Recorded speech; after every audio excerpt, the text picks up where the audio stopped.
Hello dear students, welcome back to elegant classes. मैं कोमल दायमा पिछले कुछ दिनों से आपको इकोनॉमिक्स पढ़ा रही हूँ ऑन दिस प्लेटफॉर्म, और जिसमें हमने हमारा micro, macro and sustainable development का सिलेबस कवर किया है। आज तक हमने इकोनॉमिक्स के सेट 4 किए हैं, मतलब हमने first, second, third and fourth ऐसे सेट 4 कंप्लीट किए हैं। ओके, और आज हम क्या कर रहे हैं? आज हम सेट 5 कर रहे हैं इकोनॉमिक्स का, ठीक है, जो पीवाईक्यूज है उसका। ओके, मतलब जो लास्ट ईयर या उसके लास्ट ईयर जो क्वेश्चंस आ चुके हैं वो क्वेश्चंस हम लोग कर रहे हैं, जिसमें आज हम सेट 5 करेंगे। ठीक है, आज तक मैंने आपको बहुत से ट्रिक्स टिप्स बताई है, तो आई होप आप वो फॉलो कर रहे हो। ठीक है, तो let's start with the video. Fine, चलिए देखते हैं फर्स्ट क्वेश्चन क्या है। Okay, which of the following statement are true. ठीक है, क्या पूछा गया है? ट्रू, मतलब सही कौन सा है। Okay, manage floating is also called dirty floating. ठीक है, मैनेज फ्लोटिंग को डर्टी फ्लोटिंग भी कहा जाता है। Okay, making domestic currency cheaper by government is called devaluation. ठीक है, डोमेस्टिक करेंसी को चीपर बनाना इसे डिवैल्यूएशन कहते हैं। ये सही है या गलत है, ये देखना है। Okay, exchange rate determined by the market forces of demand and supply known as floating exchange rate. मतलब जो एक्सचेंज रेट मार्केट डिसाइड करता है, ठीक है, जो मार्केट की फोर्सेस एक्सचेंज रेट डिटरमाइन करती है डिमांड और सप्लाई का, उसे फ्लोटिंग एक्सचेंज रेट कहते हैं। ये पूछा गया है, देखते हैं सही है गलत है। और लास्ट ऑप्शन है, in a fixed exchange rate system the government fixes the exchange rate. जो फिक्स एक्सचेंज रेट सिस्टम होती है उसमें गवर्नमेंट क्या फिक्स करती है? एक्सचेंज रेट को फिक्स करती है। ठीक है, तो देखते हैं इसका सही जवाब क्या है। आपको क्या करना है, इनको कॉम्बिनेशन कौन सा सही है ये बताना है। ठीक है, कौन से स्टेटमेंट ऊपर दिए हुए सही है ये बताना है। तो लेट्स सी कि आंसर क्या हो सकता है। तो देखिए, फिर से देखते हैं। Managed floating rate is also known as dirty floating. ठीक है, ये बिल्कुल सही है। हमने देखा है कि मैनेज फ्लोटिंग रेट को डर्टी फ्लोटिंग भी कहा जाता है, right. Okay, making domestic currency cheaper by government is called as devaluation. ठीक है, ये भी सही है। हम लोगों ने देखा है कि अगर हम खुद से हमारे डोमेस्टिक करेंसी को चीप करते हैं, मतलब उसकी प्राइस कम करते हैं, तो उसे डिवैल्यूएशन कहते हैं। ठीक है, उसे क्या कहते हैं? डिवैल्यूएशन कहते हैं। और वही हम इसकी प्राइस बढ़ाने की कोशिश करते हैं तो उसे क्या कहते हैं? रिवैल्यूएशन कहते हैं। ठीक है, फाइन, समझ गए आप लोग? Okay, and the next statement is exchange rate is determined by the market forces of demand and supply. ठीक है, known as floating exchange rate, मतलब जो मार्केट फोर्सेस डिटरमाइन करते हैं exchange rate of demand and supply को, उसे floating exchange rate कहते हैं। ये बिल्कुल सही है, क्योंकि ये हमेशा चेंज होता है। ठीक है, ये स्टेबल नहीं रहता, ये चेंज होता है, क्योंकि डिमांड और सप्लाई पर डिपेंड है, राइट। किसी चीज की डिमांड बढ़ती है तो उस एक्सचेंज रेट में भी चेंज आता है। ओके, वहीं उसकी सप्लाई कम होती है फिर भी उसके एक्सचेंज रेट में चेंज आता है। फाइन, तो फ्लोटिंग एक्सचेंज रेट इसे कहते हैं। ओके, समझ गए आप लोग? And the last statement is in a fixed exchange rate system the government fix the exchange rate, right। इससे ही समझ रहा है, फिक्स्ड एक्सचेंज रेट सिस्टम। ठीक है, नाम ही है फिक्स्ड एक्सचेंज रेट सिस्टम, तो ऑफ कोर्स गवर्नमेंट तो उसमें एक्सचेंज रेट फिक्स करेगी ही, राइट। सो सारे ऑप्शन सही है, और जिसमें सारे ऑप्शन दिए गए हैं वो आंसर आपका सही है। So option 1 is the right answer. ठीक है, ऑप्शन 1 क्या है? राइट आंसर है। ये आपका मनी एंड बैंकिंग में भी हो जाएगा, मनी एंड बैंकिंग में होगा, या फिर बैलेंस ऑफ पेमेंट में होगा। किस में होगा बताइए? Of course balance of payment में क्लियर हो जाएगा। Okay, in your macro economics book. Fine, चलिए आगे बढ़ते हैं, नेक्स्ट क्वेश्चन डिस्कस करते हैं। Okay, question number 2 is in 1991 India approach the dash and dash received $7 billion as loan to manage the economic crisis. ठीक है, मतलब 1991 में इंडिया ने किसको अप्रोच किया एंड कितने डॉलर बिलियन रिसीव किया टू मैनेज इकोनॉमिक क्राइसिस। ठीक है, तो इसका सही जवाब क्या है बताइए? What is the right answer? ये क्वेश्चन इंपॉर्टेंट है क्योंकि ये आपके 1991 रिफॉर्म्स पर डिपेंड है। ठीक है, 1991 रिफॉर्म्स, और इस पर से बहुत से क्वेश्चन पहले भी पूछे गए हैं और आ सकते हैं, because it is the important point. ठीक है, ये बहुत जरूरी पॉइंट है हमारे इकोनॉमिक से रिलेटेड, एक ऐसा क्राइसिस जो इकोनॉमी को पूरी तरीके से इसने शेक करके रखा था। ठीक है, so that's why it is the important phase of economy. तो इस पर से सवाल पूछे जाएंगे, आज भी पूछे हैं, आगे भी पूछे जाएंगे। ओके, फाइन, तो चलिए इसका आंसर देखते हैं क्या है। इन 1991 India approached the dash and dash received the $7 billion as a loan to manage the economic crisis। मतलब हम किसके पास गए और हमें $7 मिलियन लोन मिला, सॉरी बिलियन लोन मिला, तो हमारे इकोनॉमिक क्राइसिस मैनेज करने के लिए। World Bank, World Trade Organization is the first answer, International Monetary Fund and OPEC is the second answer. OPEC नहीं है इसलिए सेकंड ऑप्शन यही कट होता है, फर्स्ट ऑप्शन के चांसेस है। देखते हैं क्या है जवाब।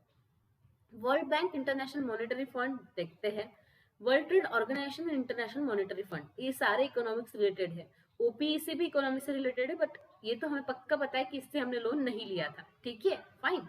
तो सही जवाब क्या है ये देखते हैं। So the right answer will B world bank and internationally monetary fund, ठीक है, इंटरनेशनल मॉनेटरी फंड, इनसे हमने लोन लिया था $7 बिलियन का, ठीक है, और उसके बाद हमने हमारे नई स्टार्ट की इंडिया गवर्नमेंट ने, ठीक है, ओके फाइन। तो मैंने आपको फिर से बताया, एक बार फिर बता रही हूँ कि this is a important area, ठीक है, इससे क्वेश्चन पूछे जाते हैं और पूछे जाएंगे, ठीक है, because it is a important economic phase of India, ठीक है, इंडिया की इकोनॉमिक फेज जो है ये इम्पोर्टेंट फेज है इंडिया में, ठीक है, फाइन।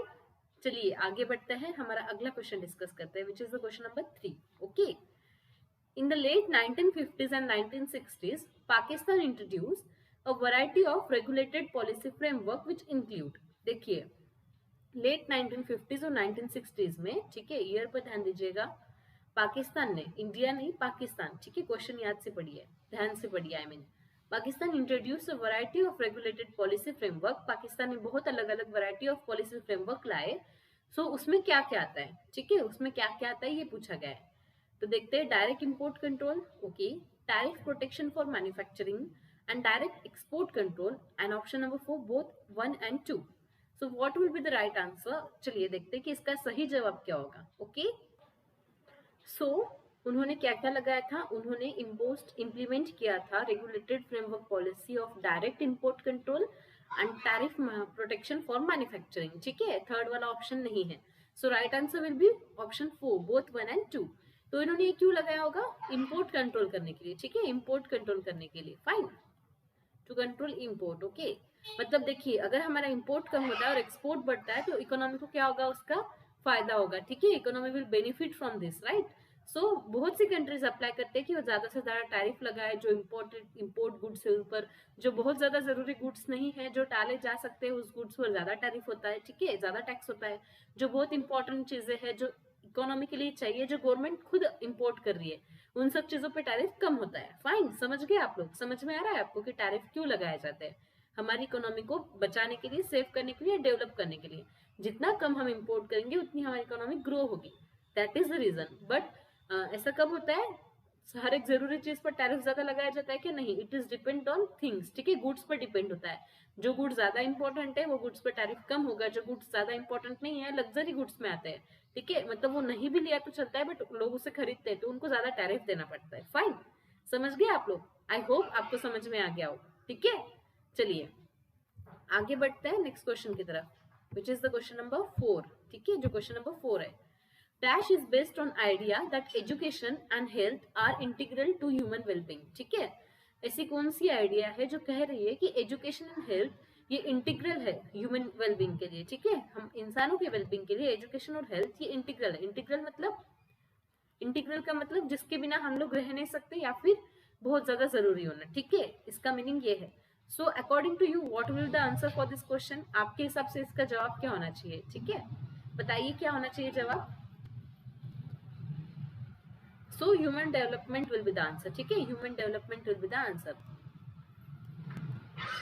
अभी देखिए, human development is based on the idea that education and health are integral to human well-being, of course। अगर हमारे पास एजुकेशन है, ठीक है, हम लोगों के पास एजुकेशन है, ओके, हम लोग बहुत पढ़ चुके हैं, suppose I am a doctor, ठीक है, मैं एक डॉक्टर हूँ, मैं अपना क्लिनिक चला रही हूँ, ठीक है, मैं अपना क्लिनिक चला रही हूँ।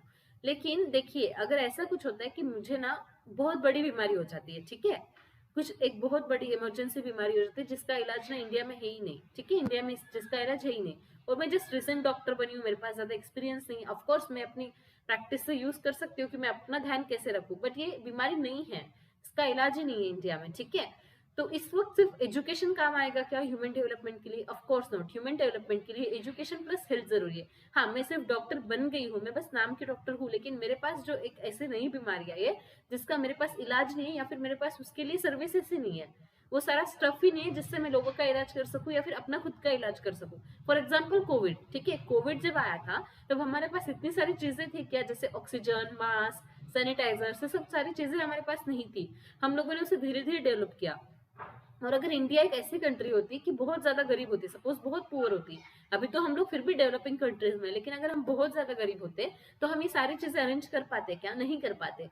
सो ह्यूमन डेवलपमेंट होती क्या? नहीं होती। हमारे देश में आधे से ज्यादा लोग उसी फेज में मर जाते, ठीक है, उनकी डेथ हो जाती, और it will be the bad thing for the government, ठीक है, ये सरकार के लिए बहुत गलत चीज होती। तो अगर हमें इंसान की डेवलपमेंट करनी है, ह्यूमन डेवलपमेंट करनी है, तो इन दोनों में से किसी एक को लेकर काम नहीं चलेगा। सिर्फ हेल्थ आपको प्रोवाइड कर दी और एजुकेशन आपको है ही नहीं, ठीक है, सिर्फ हेल्थ आपको प्रोवाइड कर दी है, तो अगर हेल्थ आपको प्रोवाइड भी किए और डॉक्टर्स बनने के लिए कॉलेज नहीं है, तो हेल्थ का फायदा ही क्या है हेल्थ सेक्टर का? अगर इंसान ही हमें ट्रीट करने के लिए नहीं, तो हेल्थ सेक्टर का फायदा ही क्या है? अगर एजुकेशन ही नहीं मिलेगा तो डॉक्टर बन ही नहीं पाएंगे, ठीक है, तो वो हेल्थ सेक्टर, जो हॉस्पिटल्स और जो इंफ्रास्ट्रक्चर हमें प्रोवाइड किया गया है, उसका फायदा ही नहीं बचेगा, राइट? सो ह्यूमन डेवलपमेंट के लिए बहुत चीज, दोनों भी चीजें इंपॉर्टेंट है, इंटीग्रल है for human wellbeing. Fine, this is from your sustainable वाली बुक, ठीक है, सस्टेनेबल डेवलपमेंट वाली बुक में दिया गया है ये, इसे पढ़िएगा। ह्यूमन रिसोर्स डेवलपमेंट है ये, ठीक है। आपको यहाँ पर बस रिसोर्स नहीं दिया है कि एक इंसान को रिसोर्स के रूप में कैसे टर्न करना है। फाइन, चलिए आगे बढ़ते हैं, नेक्स्ट क्वेश्चन डिस्कस करते हैं। Let's discuss the next question, which is the question number 5th, right?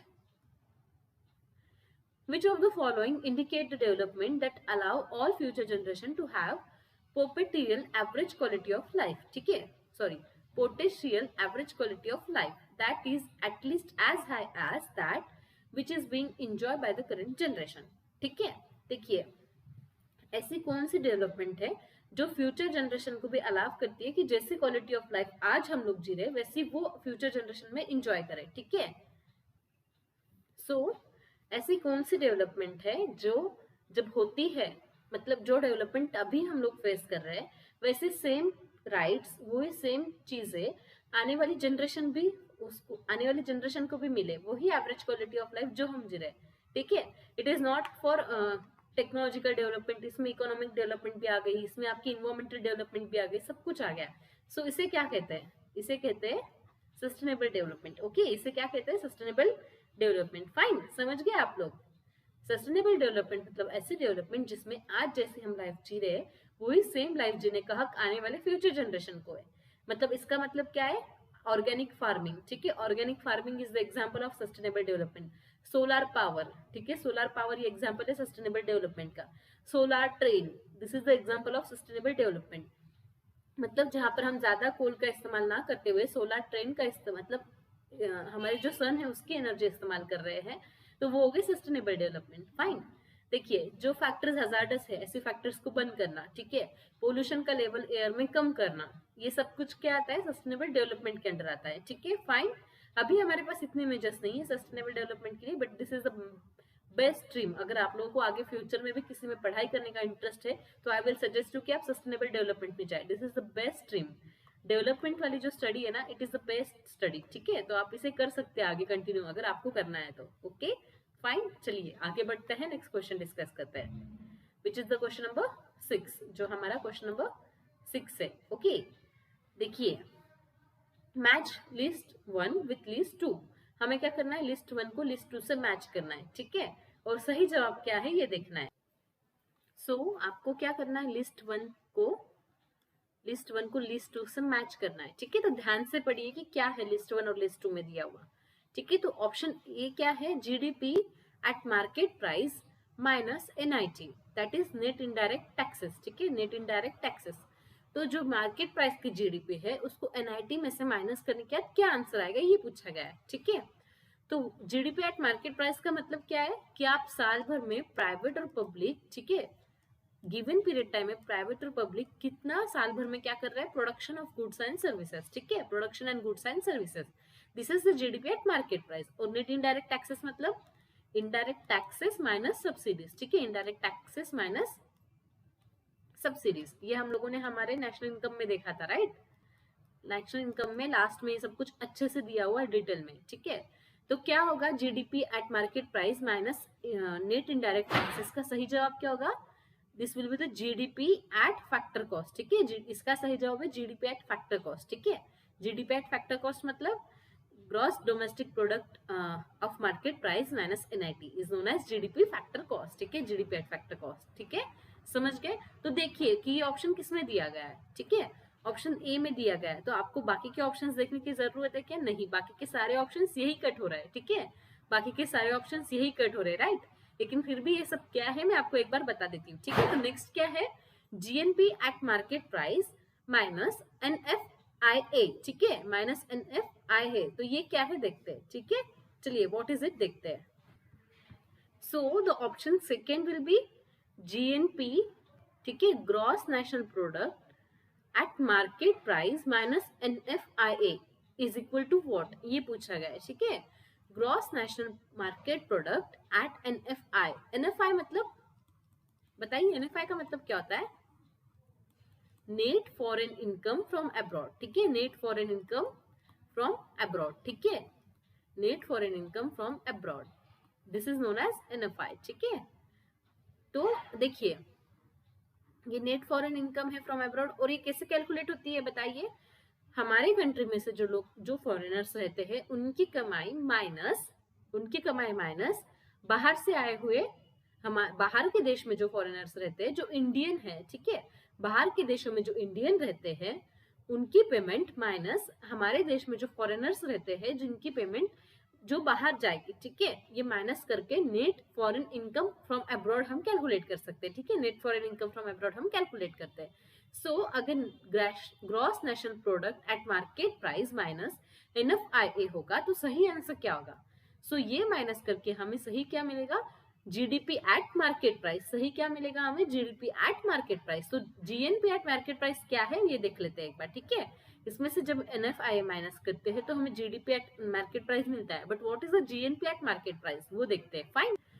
सो इसका मतलब क्या है? मार्केट वैल्यू ऑफ सारे गुड्स एंड प्रोडक्ट, ठीक है, सारे गुड्स और प्रोड्यूसेस की विद इन अ ईयर जो मार्केट प्राइस होती है वो देखते हैं, बट इंक्लूडिंग या फिर अकाउंट में लेके नेट फॉरेन इनकम अब्रॉड, ठीक है, समझ गए आप लोग? It's easy, right, it's easy, okay, fine. तो आगे का क्या है? NDP, अभी हम लोग आंसर पहले ही निकाल चुके हैं, which is option number A, ठीक है। आप एक ही ठीक से करते हो तो आपका जवाब आ जाएगा, फाइन। लेकिन हम लोग ये क्यों देख रहे हैं? क्योंकि एग्जाम में अगर आपसे पूछा जाए तो आप इसका जवाब अच्छे से दे सको, फाइन। तो NDP eight market price plus NFIA का आंसर क्या होगा?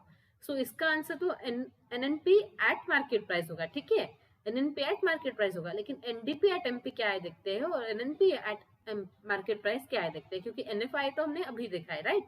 So what will be the NDP eight market price, ये देखना है हमें। सो NDP एट MP मतलब क्या है? Net domestic product. Just me allow me a minute, मैं ये ना थोड़ा सा आपको समझाने के लिए स्पेस क्रिएट करती हूँ, ओके।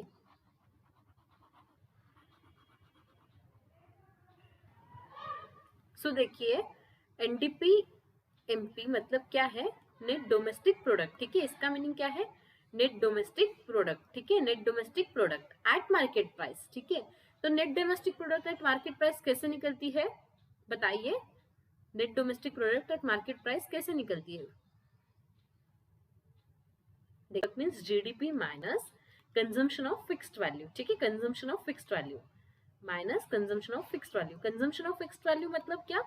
यही जो हमारी जो सारी चीजें होती है, जैसे फिक्स्ड असेट्स होती है, मशीन्स एंड ये सब, इनकी जो माइनस, इनकी जो वियर एंड टीयर की जो इनकम होती है उसे माइनस करते हैं, ठीक है। तो NDP eight market price minus net foreign income from abroad is reflects what? It's NNP at market price, ठीक है, NNP at market price, net national, NNP means net national product at market price. So ये क्या होती है? Gross national market price minus depreciation, ठीक है, okay, fine. तो आपको समझ गया। अभी लास्ट ऑप्शन बचा है विच is the NDP eight factor cost, ठीक है, NDP एट फैक्टर कॉस्ट मतलब net domestic product factor cost plus NFIA is equals to what? NNP at factor cost is equal to NNP at factor cost। तो आपको ये तो समझ ही गया होगा क्योंकि ये जस्ट अपोजिट टर्म है, right, it is just opposite term of upside, ठीक है। तो ये आपको समझ गया होगा। आई होप कि आपको इसका मीनिंग, इसके फुल फॉर्म समझ गए हैं।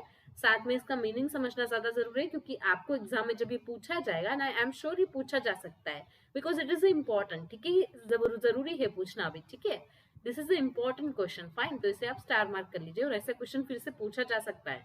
सो आपको एक भी आंसर पता है तो you can directly give the option, लेकिन जरूरी नहीं है कि हर बार आपको मैच द फॉलोइंग पैटर्न नहीं पूछा जाए, कभी आपको फॉर्मूलेज भी पूछे जा सकते हैं।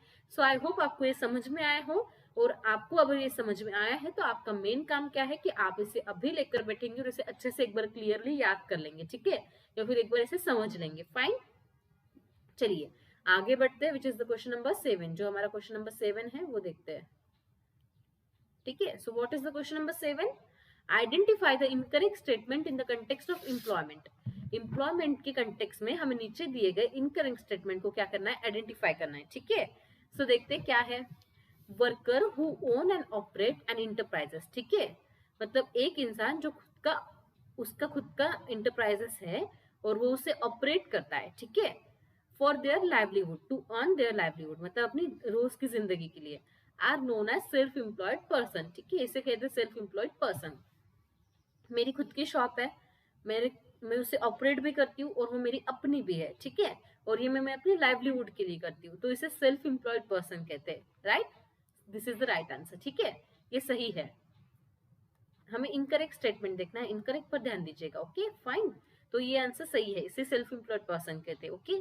When a worker is engaged by some other person and paid his or her salary on regular basis, they are known as regular salaried employees. देखिए रेगुलर सैलरीड एम्प्लॉयज दिया है, ठीक है, सिर्फ एम्प्लॉयज ने दिया है, रेगुलर सैलरीड एम्प्लॉयज दिया है। तो फिर से ऑप्शन पढ़िए, जब कोई एक वर्कर एंगेज्ड है किसी और के काम में, ठीक है, किसी और के काम में, I am a Komal and I am a Infosys worker, ठीक है, मैं एक इन्फोसिस वर्कर हूँ, फाइन, एंड पेड, मेरी सैलरी मुझे रेगुलर बेसिस पे मिलती है, मेरी सैलरी मुझे रेगुलर बेसिस पे मिलती है, मतलब मंथ खत्म हुआ कि मेरी सैलरी मुझे मिल जाती है, ठीक है, इसे रेगुलर सैलरीड एम्प्लॉयज कहते हैं, ठीक है। समझ गया, आपको इन्फोसिस के एग्जांपल से समझ में आ गया होगा, राइट। तो उनको उनकी रोज की सैलरी मिलती है, रेगुलर सैलरी मिलती है। So this is the right answer. कोई पर्सन किसी के पास काम कर रहा है और उसे डेली सैलरी मिलती है, so this is known as the regular salaried income, ठीक है, fine. Due to seasonal change, there is no employment opportunities in the village for few months, is known as disguised unemployment, ठीक है, मतलब एक seasonal change की वजह से, जैसे सीजन्स के चेंज होते हैं और एग्रीकल्चर सीजन पे डिपेंड होता है, इट्स क्लियर नोन, राइट, कि एग्रीकल्चर किस पे डिपेंड है, सीजन पे डिपेंड है। तो सीजनल चेंज आने की वजह से एम्प्लॉयमेंट अपॉर्चुनिटीज नहीं होती गांव में कभी कभी, फॉर फ्यू मंथ्स और मोर देन फ्यू मंथ्स, ठीक है। So it is known as disguise unemployment और नॉट, इसे डिस्गाइज अनएम्प्लॉयमेंट कहते हैं या नहीं। So this is the wrong answer, ये ऑप्शन गलत है। फिर भी हम क्वेश्चन नंबर 4 या फिर ऑप्शन नंबर 4 चेक कर लेते हैं, फाइन, सॉरी क्वेश्चन बोल दिया मैंने, it's the option. The construction workers are known as casual workers, ठीक है, ये तो आपको जानते हैं कि कैजुअल वर्कर्स किसे कहा जा सकता है, कंस्ट्रक्शन वर्कर को, fine. So option number 2 is the wrong, ठीक है। एम्प्लॉयमेंट वाला पार्ट अगेन सस्टेनेबल वाले बुक में है, ठीक है। इस बुक से देखिए बहुत सारे क्वेश्चंस आ चुके हैं, अभी तक बहुत ज्यादा क्वेश्चंस आ चुके हैं। माइक्रो पर क्वेश्चन बहुत कम है, मैक्रो और सस्टेनेबल में ज्यादा है, उसमें भी सस्टेनेबल वाले बुक पर सबसे ज्यादा क्वेश्चंस है, फाइन। चैप्टर्स 3 है लेकिन वो पूरी होल बुक कवर करता है, तो मैं आपसे रिक्वेस्ट करती हूँ कि ये बुक आप अच्छे से कीजिए, फाइन, ठीक है। चलिए आगे बढ़ते हैं next. So let's see the question number 8। If the consumption function is c is equal to 50 plus 0.3y, then the saving function will be, ठीक है, कंजम्पशन फंक्शन अगर c is equal to 50 plus 0.3 दिया है, so what will be the saving function, ये पूछा गया है, ठीक है। So this is the first maths question, ठीक है, सेट अभी तक हम ये सेट 5 है हमारा, और इसमें हमने this is the first math question, ठीक है, ये फर्स्ट मैथ क्वेश्चन है हमारा इसमें। So let's see what will be the answer, ठीक है। कंजम्पशन फंक्शन ये c is equal to 50 plus 0.3y दिया है, so what will be the saving function, ये पूछा गया है, फाइन। सो देखते हैं कि जवाब क्या है। सो देखिए हमें क्या देखना है, सेविंग फंक्शन कैसे निकलता है। सो कैसे निकलता है saving function, minus C bar plus what will be the next, minus C bar plus 1 minus B Y, ठीक है, 1 माइनस बी वाई, ठीक। सो देखिए माइनस सी बार, अगर हम कंजम्पशन फंक्शन देखें तो वो क्या है, c is equal to 50 plus 0.3y, ठीक है, c is equal to 50 plus 0.3y। तो इसके लिए पहले हमें कंजम्पशन फंक्शन कैसा बनता है वो भी पता होना चाहिए, right. So it is C bar plus B Y, ठीक है, C bar plus B Y, right. So तो अभी देखिए यहाँ पर सी बार क्या होगा, देखिए फंक्शन के हिसाब से सी बार क्या है, 50 है, फंक्शन के हिसाब से सी बार क्या है 50 है, so it will be the -50 बार, ठीक है, -50 बार, लेकिन ये लेने की जरूरत है क्या, नहीं है, ठीक है। +1 माइनस बी वाई मतलब क्या है यहाँ पर, देखिए फंक्शन में बी वाई क्या है 0.3y, 0.3y, सो अभी देखिए -50 प्लस ये इसका माइनस हम करेंगे तो right answer will be the 7y। सो ये कंजम्पशन सेविंग फंक्शन कहाँ दिया है, ऑप्शन नंबर 2 में दिया है, ऑप्शन नंबर 2 में दिया है, विच is the 50 plus sorry -50 plus 0.7y। I hope consumption function और सेविंग फंक्शन कैसे बनता है ये लोग आप लोग जानते हो, नहीं भी पता है तो मैंने आपको शॉर्ट में यहाँ पर बता दिया है। सो अभी आप ऐसे बहुत से एग्जाम्पल्स लेकर उसे सॉल्व करने की कोशिश करो, ठीक है, आपको नेट पे बहुत से एग्जाम्पल्स मिल जाएंगे। फाइन, चलिए आगे बढ़ते हैं, हमारा अगला क्वेश्चन देखते हैं, which is the question number 8, sorry which is the question number 9, ठीक है। So consumer may choose not to change consumption when income has change, then MPC is equal to 0, ठीक है। कंज्यूमर ये चूज कर सकता है कि वो क्या करे, कंजम्पशन को चेंज ना करे जबकि उसकी इनकम चेंज हो गई है, ठीक है, जब उसकी इनकम चेंज हुई है, लेकिन वो ये चूज कर सकता है कि उसका कंजम्पशन चेंज ना हो, चेंज इन कंजम्पशन ना हो, एमपीसी इज इक्वल टू 0 रहे, ठीक है। Consumer may choose entire change in income, then MPC is equal to 1। अगर कंज्यूमर ऐसा चूज करते हैं कि वो अपनी इंटायर चेंज, अपने इंटायर कंजम्पशन को चेंज कर दे, ठीक है, तो income is equal to sorry change in income, अगर वो अपने इंटायर इनकम में चेंज लाए, so then MPC is equal to 1। सही स्टेटमेंट क्या है ये देखना है हमें, ठीक है। Consumer may choose not to change consumption, ठीक है, कंज्यूमर ये चूज ना करे कि उसका कंजम्पशन में कोई चेंज ना आए, income has change, then MPC is equal to 1, ठीक है। इनकम अगर चेंज हुई है और एमपीसी इज इक्वल टू 1 हुआ है तो चेंज इन कंजम्पशन ना हो, ये उसका क्या होगा, कंज्यूमर का क्या है ये सोच है, ठीक है, वो ये चूज कर रहा है, एमपीसी इज इक्वल टू 1, ठीक है, याद रखिए एमपीसी क्या है। And option number D, consumer may choose entire change in income, then MPC is equal to 0, मतलब कंज्यूमर पूरे इनकम को चेंज करे, इंटायर इनकम को चेंज करे, then MPC is equal to अगर 0। And the last but not least the option is consumer may choose entire change in income, then MPC is equal to infinity, ठीक है। Consumer अगर पूरी तरीके से अपनी इनकम में चेंज लाता है तो MPC is equal to infinity होगा, ठीक है, MPC is equal to infinity होगा। So what will be the answer, MPC से रिलेटेड आपको क्वेश्चन दिया गया है, सो आपको क्या करना है, आप पहले क्वेश्चन तो पढ़ लीजिए, करेक्ट आंसर चूज करना है, ठीक है, चूज द करेक्ट आंसर, ठीक है, करेक्ट आंसर को आपको चूज करना है। फिर से देखते हैं, consumer may choose not to change consumption when income has change, मतलब उसकी इनकम में चेंजेस आए बट उसे अपने कंजम्पशन में चेंज नहीं करना है, then MPC is equal to 0 और नॉट, बताइए। ऑफ कोर्स 0, अगर उसके कंजम्पशन में चेंज आया फिर भी एमपीसी तो 0 रहेगा, क्योंकि उसने अपने सॉरी उसकी इनकम में चेंज आया बट उसने अपने कंजम्पशन में कोई चेंज नहीं किया है, then MPC is equal to 100% will be the 0, MPC क्या होगा 100% 0 होगा। फाइन, पहले एमपीसी मतलब क्या है ये बताइए आप मुझे, what will be the MPC वो देखते हैं। देखिए एमपीसी मतलब marginal propensity to save, MPC मतलब मार्जिनल प्रोपेंसिटी टू सेव, ठीक है, हम कितना सेव कर रहे हैं, ठीक है, इसका मतलब क्या होता है, इसका मतलब क्या होता है, मार्जिनल प्रोपेंसिटी टू सेव मतलब हमारी जब इनकम में चेंज आता है तो रादर हम उसे सेव करने की बजाय उसमें से कितना प्रोपोर्शन स्पेंड करते हैं, ठीक है। सो देखिए एमपीसी इज इक्वल टू 0 ही होगा अगर हम कंजम्पशन में चेंज नहीं कर रहे, अगर हमारी इनकम में चेंज हुआ है फिर भी, ठीक है, हमारी इनकम बढ़ी है लेकिन हम हमारे कंजम्पशन को बढ़ा रहे हैं, क्या बढ़ी है या कम हुई है, what ever it is, but हम हमारे कंजम्पशन में कोई चेंज नहीं कर रहे हैं, ठीक है, हम हमारे कंजम्पशन में कोई चेंज नहीं कर रहे हैं, so of course marginal propensity to save is equal to क्या होगा 0 होगा, राइट। फाइन, समझ गए, ठीक है, आगे देखते हैं। कंज्यूमर इंटायर इनकम में चेंज कर रहा है, ठीक है, consumer may choose change entire, तो उसकी इनकम में कोई चेंज नहीं आ रहा है, ठीक है, सॉरी इनकम में पूरा चेंज आ रहा है, then MPC is equal to 1, ठीक है। Consumer may choose entire change in income मतलब अपने कंजम्पशन में पूरी तरीके से चेंज ला रहा है वो जब उसकी इनकम में चेंज आ रहा है, सो एमपीसी इज इक्वल टू 1, ये सही है, ऑप्शन ए भी सही है, ऑप्शन बी भी सही है। Consumer may choose not to change the consumption when income has change, then MPC is equal to 1, no, अभी हमने देखा कि अगर वो कंजम्पशन में चेंज नहीं करेगा, अगर उसकी इनकम चेंज हुई है फिर भी, तो एमपीसी इज इक्वल टू 0 होगा, 1 नहीं होगा, ठीक है। Consumer may choose entire change in income then MPC is equal to 0। Consumer अगर पूरी तरीके से इनकम में चेंज करता है तो एमपीसी इज इक्वल टू 1 होता है, 0 नहीं होता है। So this is the wrong, ठीक है। And consumer may choose entire change in income then MPC is equal to infinity. MPC कभी भी इन्फिनिटी नहीं होता, एमपीसी हमेशा 0 to 1 में लाया करता है, ठीक है। So option 1 will be the right answer, option 1 will be the right answer. I hope आप समझ गए हो, ठीक है। Option 1 will be the right answer, fine. चलिए हमारा अगला क्वेश्चन डिस्कस करते हैं, which is the question number 10, which is the question number 10।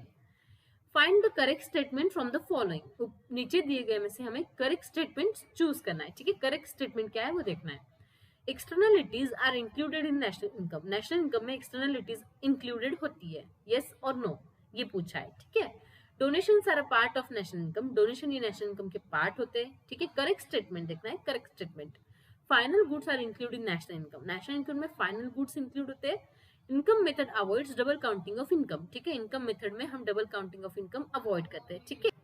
देखिए एक्सटर्नलिटीज का मतलब क्या होता है, पहले ये देख लीजिए। एक्सटर्नलिटीज मतलब कोई इकोनॉमिक एक्टिविटी जो थर्ड पार्टी कर रहा है, rather देन गवर्नमेंट और एनी अदर पार्टी, कोई थर्ड पार्टी एक्सटर्नलिटीज कर रहा है, तो ये इंक्लूडेड नहीं होती नेशनल इनकम में, ठीक है। This is not included in national income.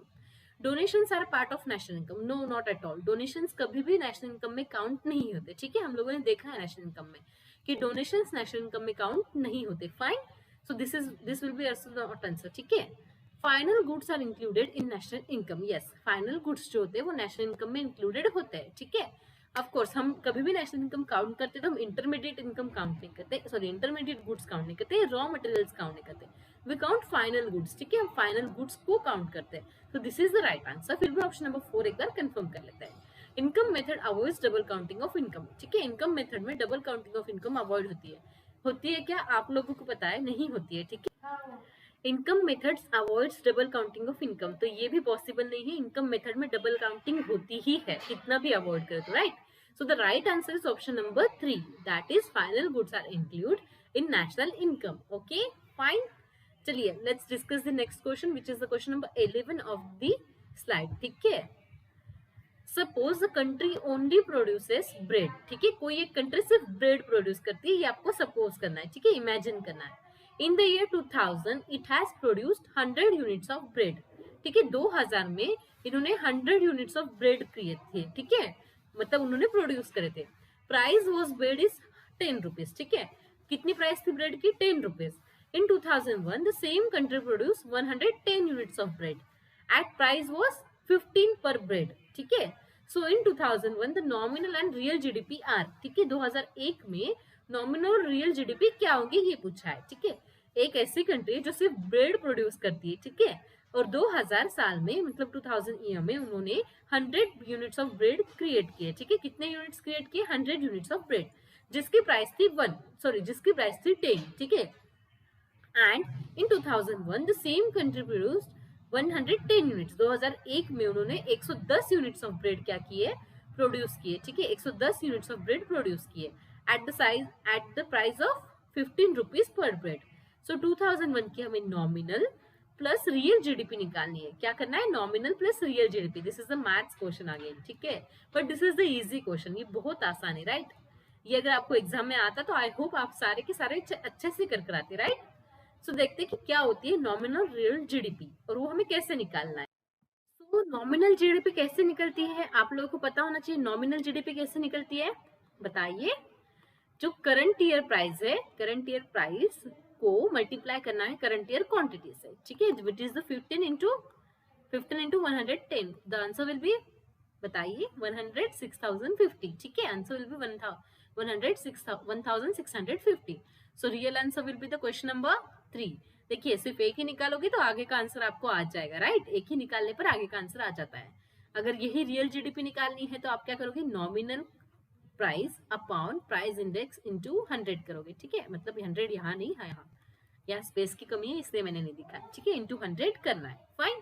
This is the easy question, आसान क्वेश्चन था। आई होप ऐसे क्वेश्चन आने के बाद आप गलत नहीं जाएंगे, क्योंकि इसमें ना जो नंबर्स दिए वो आसान है। मैं ये नहीं कर रही हूँ कि मैथ्स इजी है, बट जो नंबर्स दिए 110, 15, 10 दे वेर आसान। ये बहुत बड़े बड़े नहीं दिए, ये आसान है, ये इजी है, फाइन। तो ऐसे अगर क्वेश्चन आए तो यू विल रॉक इट, आपको ये छुड़ाने ही छुड़ाने हैं, फाइन। चलिए अगला क्वेश्चन देखते हैं, which is the question number 12.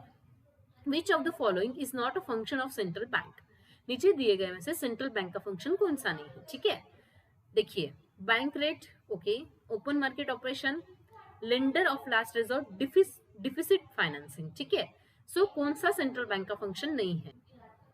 देखिए बैंक रेट को मैनेज करना काम किसका है, सेंट्रल बैंक का है. सेंट्रल बैंक मतलब आरबीआई. ठीक है, सेंट्रल बैंक मतलब आरबीआई. तो बैंक रेट को कौन मैनेज करता है, सेंट्रल बैंक करती है. सेंट्रल बैंक का कर्तव्य है कि वो बैंक रेट को मैनेज करे. This is their job to manage the bank rate. Okay fine. Open market operation, open market operation मतलब क्या आप लोग जानते हो, राइट. ऐसे कुछ पॉलिसीज लाना जिससे इन्फ्लेशन और डिफ्लेशन, कभी इन्फ्लेशन हो तो वो कम हो जाए, डिफ्लेशन हो तो वो बढ़ जाए. ठीक है, ये सारे पॉलिसीज को ओपन मार्केट ऑपरेशन कहते हैं. ओपन मार्केट ऑपरेशन किसे कहते हैं, जिसमें इन्फ्लेशन या डिफ्लेशन को हम लोग क्या करते हैं, चेंज करते हैं. This is known as open market operation. और ये भी कौन करता है, आरबीआई करती है, रिजर्व बैंक ऑफ इंडिया करती है. ठीक है, lender of last resort of course RBI है. अगर हमें कोई भी लोन नहीं देता है तो लास्ट में हम किसके पास जाते हैं, अगर मैं गवर्नमेंट हूँ मुझे कोई लोन नहीं दे रहा है तो लास्ट में मेरा लेंडर ऑफ लास्ट रिजॉर्ट कौन होगा, it will be the RBI. ठीक है, ये आरबीआई ही होगा. ठीक है, but deficit financing is not central function. ठीक है, सेंट्रल बैंक का फंक्शन नहीं है. सेंट्रल बैंक का फंक्शन है क्या, नहीं. So option number 4 will be the right answer. This is the third question of PYQs जिसमें सेंट्रल बैंक के फंक्शंस पूछे गए हैं. ये आपका थर्ड क्वेश्चन है जिसमें सेंट्रल बैंक के क्वेश्चन पूछे गए हैं. सो हाईली चांसेस है कि कमर्शियल बैंक के फंक्शंस पूछे जाए, कमर्शियल बैंक के फंक्शंस पूछे जाए, या फिर कोऑपरेटिव बैंक के बारे में कुछ पूछा जाए. ठीक है, कोऑपरेटिव बैंक के बारे में कुछ पूछा जाए. बहुत सारे चांसेस है कि आपको कमर्शियल बैंक या कोऑपरेटिव बैंक के बारे में कुछ ना कुछ तो पूछा जा ही सकता है. ठीक है, समझ रहे हो आप लोग, क्योंकि सेंट्रल बैंक के पूछने वाला है, थर्ड क्वेश्चन है. And I will recommend you कि प्लीज जाइए कमर्शियल बैंक और कोऑपरेटिव बैंक के फंक्शन कीजिए, उनके बारे में ज्यादा पढ़िए, सेंट्रल बैंक के फंक्शंस को फिर से अच्छे से कीजिए. ठीक है, क्योंकि ये पूछा जा रहा है, पूछा जाएगा. ठीक है, ये पूछा जाएगा. आपको मैक्रो और सस्टेनेबल डेवलपमेंट वाले बुक को तो बिल्कुल इग्नोर नहीं करना है, क्योंकि उस पर से क्वेश्चन आते हैं. ये आपको दिख रहा है, राइट, ये आपको दिख रहा है. फाइन, तो आपको आरबीआई के फंक्शंस, कमर्शियल बैंक के फंक्शंस, कोऑपरेटिव्स के फंक्शंस या फिर उनसे रिलेटेड कुछ माइन्यूट चीजें, इनको आपको अच्छे से करना है. फाइन, आई होप आप लोग समझ रहे हो. Let's discuss the question number 13. Okay, which of the following is not true about agriculture marketing system. नीचे दिए गए में से एग्रीकल्चर मार्केटिंग सिस्टम से रिलेटेड ये कौन सी बात सही नहीं है. ठीक है, एग्रीकल्चर मार्केट से रिलेटेड ये कौन सी बात सही नहीं है. सो एग्रीकल्चर मार्केटिंग सिस्टम के क्या फंक्शन से ये पूछा गया है आपको. ठीक है, नहीं है, ये पूछा गया है. ठीक है, so provision of physical infrastructure, ये काम एग्रीकल्चर मार्केट सिस्टम के अंदर आता है. ये क्या करते हैं, प्रोवाइड करते हैं, फिर प्रोविजंस क्रिएट करते हैं फिजिकल इंफ्रास्ट्रक्चर के लिए. कहाँ मार्केट्स लगाए जाएंगे, कहाँ मार्केट्स नहीं लगाए जाएंगे, कौन सी जगह मार्केट लगाने से ट्रैफिक चौक हो सकती है, ये सारे काम कौन करता है, मार्केट एग्रीकल्चर सिस्टम. ठीक है, सॉरी एग्रीकल्चर मार्केटिंग सिस्टम का है. डीरेगुलेशन ऑफ मार्केट्स, कब मार्केट होंगे कब नहीं होंगे, कौन सा मार्केट रेगुलर होगा कौन सा नहीं होगा, वीकली मार्केट्स कौन से होंगे, this will also be decide by agriculture marketing system. ये भी एग्रीकल्चर मार्केटिंग सिस्टम का पार्ट है. Cooperative farming is also part of agriculture marketing system. ठीक है, कोऑपरेटिव फार्मिंग भी पार्ट है एग्रीकल्चर मार्केटिंग सिस्टम का. सो जो नहीं है वो है option number 3, policy instrument like minimum support price aim to protect farmer. ठीक है, ये सारे काम कौन करता है, ये पॉलिसी फार्मिंग के काम रेगुलर गवर्नमेंट करती है. ठीक है, कि जो मिनिमम सपोर्ट प्राइस कौन सी है, क्या रखनी है, इस प्राइस को चेंज करना है या नहीं करना है, ये सारा काम कौन करेगा, ये सारा काम कौन करेगी, गवर्नमेंट करेगी. एमएसपी, मिनिमम सपोर्ट प्राइस, इसको मैं हाईलाइट कर रही हूँ. अभी क्यों कर रही हूँ, रीजन क्या है, the reason is it is in current affairs. ठीक है, it is in current affairs, अभी चल रहा है. ठीक है, अभी गवर्नमेंट इस पर काम कर रही है क्योंकि फार्मर्स प्रोटेस्ट हो रहे हैं. ठीक है, फार्मर के प्रोटेस्ट हो रहे हैं, तो गवर्नमेंट इस पर क्या कर रही है, काम कर रही है. ठीक है, सो अभी एमएसपी के बारे में थोड़ा सा डिटेल पढ़ो, एमएसपी के बारे में थोड़ा सा डिटेल पढ़ो. चलो मैं ही पढ़ा देती हूँ आपको. व्हाट इज द एमएसपी, बताइए क्या होता है MSP, according to you what will be the MSP, बताइए what will be the MSP. चलो मैं ही आपको थोड़ा सा डिटेल में पढ़ा देती हूँ. Let me add a new slide here. ठीक है, फाइन, चलिए देखते हैं एमएसपी मतलब क्या. सो एमएसपी ये क्या है, गवर्नमेंट का इंटरवीन है, मतलब गवर्नमेंट का इनिशिएटिव है, गवर्नमेंट का इनिशिएटिव है जिसमें अगर सडन फॉल होगा फार्मर्स के एग्रीकल्चर प्राइसेस में, सडन फॉल अगर एग्रीकल्चर प्राइसेस में होता है तो उससे ये क्या करती है, प्रोटेक्ट करती है। ठीक है, कैसे? गवर्नमेंट क्या करती है, मिनिमम सपोर्ट प्राइस फिक्स करती है। मिनिमम सपोर्ट प्राइस क्या करती है, फिक्स करती है ऑन सम गुड्स। ठीक है, कुछ गुड्स के वो क्या करती है, कुछ थिंग्स के वो मिनिमम सपोर्ट प्राइस फिक्स करती है।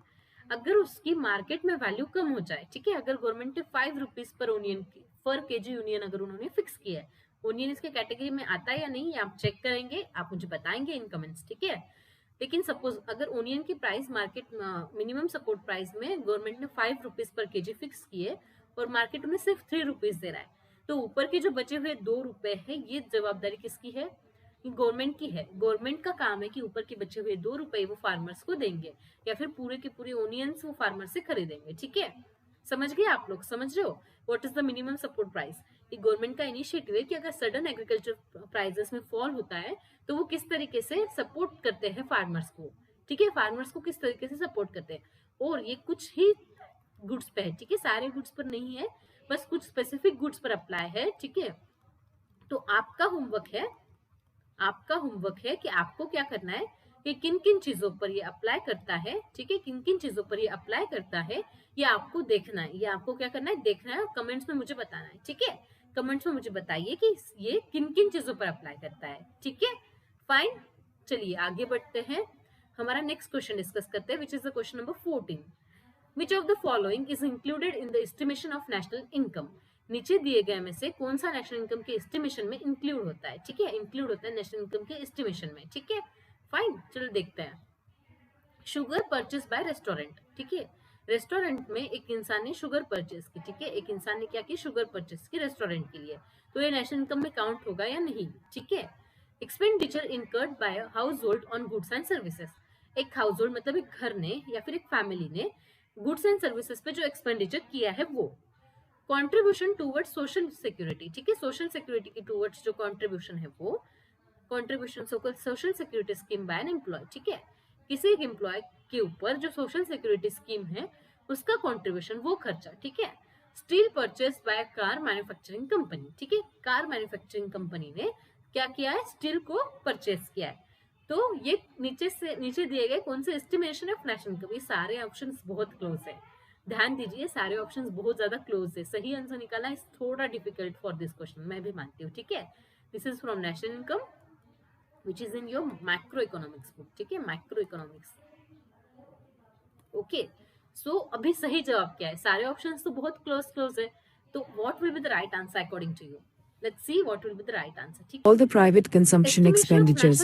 The factors such as government consumption expenditure, gross capital formation and net exports must be considered here. एक ही चीज काउंट होती है, which is the expenditure incurred by household on goods and services। मतलब जो house hold जो goods and services पर expenditure कर रहे हैं वही बस एक्सपेंडिचर मेथड से काउंट होगी। ठीक है, सो नेशनल इनकम का एस्टिमेशन ये क्या होगा, क्वेश्चन नंबर 2 या फिर सॉरी आंसर नंबर 2। ठीक है, आंसर नंबर 2 क्लोज ऑप्शन से फंस सकते हो आप लोग, प्लीज ध्यान से छुड़ाइएगा अगर ऐसा क्वेश्चन आए तो। ओके, ठीक है, देखते हैं नेक्स्ट क्वेश्चन क्या है।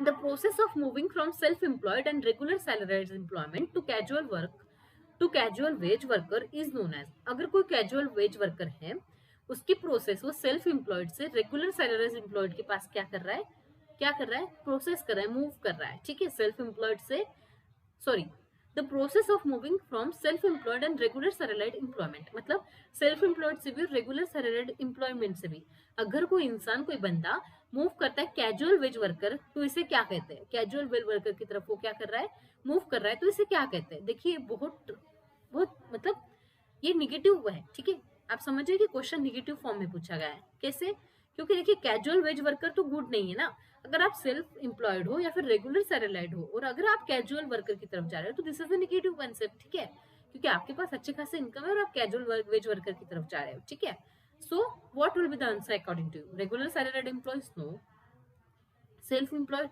नो, अनएम्प्लॉयमेंट भी नहीं कह सकते, कैजुअलाइजेशन ऑफ वर्कफोर्स कह सकते हैं, कैजुअलाइजेशन ऑफ वर्कफोर्स कह सकते हैं, बट देखते हैं क्या है answer. Yes, it is a casualization of workforces. ठीक है, वर्कफोर्स का क्या हो रहा है, कैजुअलाइजेशन हो रहा है, मतलब कैजुअल लिए जा रही है। ठीक है, रेगुलर सैलरीड एम्प्लॉय से ही तो टर्न हो रहा है, तो ऑप्शन नंबर 1 तो बहुत इजी है, ठीक है, कट हो गया। सेल्फ एम्प्लॉयड से ही टर्न हो रहा है, अगेन कट हो गया। अनएम्प्लॉयड नहीं है क्योंकि वो कुछ ना कुछ तो काम कर रहा है ना, टर्न हो रहा है कैजुअल वेज वर्कर की तरफ, वेज है तो अनएम्प्लॉयड तो नहीं है। So this is the easy question, ये बहुत इजी है। जैसे फ्रूट नहीं होता है आपको कि मैं बहुत मेहनत करने के बाद मुझे कुछ एक अच्छी चीज मिली है, तो ये बिना मेहनत करे भी अगर आप इस क्वेश्चन को सॉल्व करते तो 5 मार्क्स आपको मिलने ही थे, क्योंकि आंसर में ही क्वेश्चन में ही आंसर दे रखा है, ठीक है। तो आई होप आप समझ गए हो, आई होप आपको ये 15 क्वेश्चन वाला जो सेट था फिर से वो समझ में आ गया हो। एमएसपी के बारे में जो इन्फॉर्मेशन मैंने आपको दी है वो आपको समझ में आ गई हो, it's most important. Central bank के फंक्शन मोस्ट इम्पोर्टेंट है, ये भी कीजिएगा याद से, ठीक है। साथ साथ कमर्शियल एंड कोऑपरेटिव भी इंपॉर्टेंट है, ठीक है, कमर्शियल एंड कोऑपरेटिव भी इंपॉर्टेंट है। फाइन, चलिए, thank you so much everyone, let's meet in the next video which will be set number 6। Okay, जो सेट नंबर 6 है उसमें मिलते हैं। आज के लिए आपका बहुत बहुत thank you so much everyone, and please इस वीडियोस को देखकर इसका फायदा जरूर उठाए। Okay fine, thank you.